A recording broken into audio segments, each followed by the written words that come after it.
é a bobina de ignição? A bobina de ignição é um componente do seu sistema de ignição que é responsável por transformar a baixa tensão em alta tensão. Como que ela faz isso? Basicamente, eu tenho a entrada de 12 volts na bobina, certo? E ela transforma esses 12 volts em 20.000 volts. Como que ela faz isso, Otávio? Como que ela consegue transformar 12 volts em 20.000 volts? Basicamente, eu fiz um desenho aqui para vocês, tá?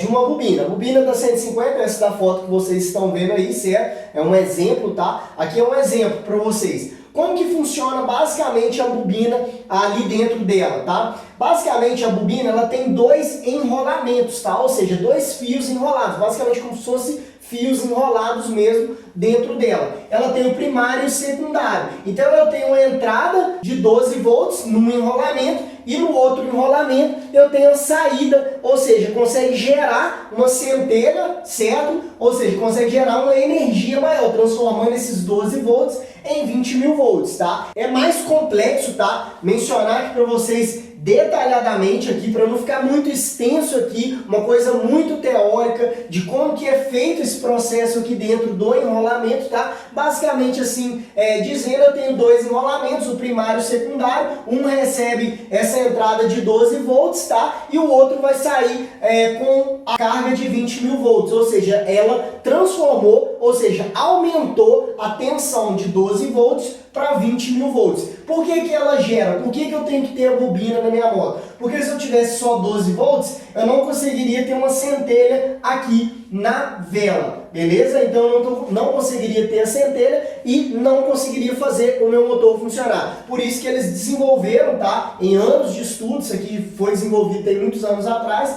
tá? Desenvolveram a bobina, onde ela entra esses 12 volts e transforma esses 12 volts em 20.000 volts, tá? A bobina, só para me dar um exemplo para vocês, a bobina, essa transformação varia de bobina para bobina, tá? Varia de 8.000 volts até 40.000 volts, dependendo da bobina. Eu tenho uma bobina que gera 10, que gera 8, gera 10, 9, 10, 11, 12, 20, 30, 40.000 volts. Esses são exemplos, tá? O que que acontece? Dependendo da bobina que eu coloco, ela gera uma capacidade de tensão maior, certo? Então a bobina ela é responsável por transformar esses 12 volts em 20.000 volts, beleza?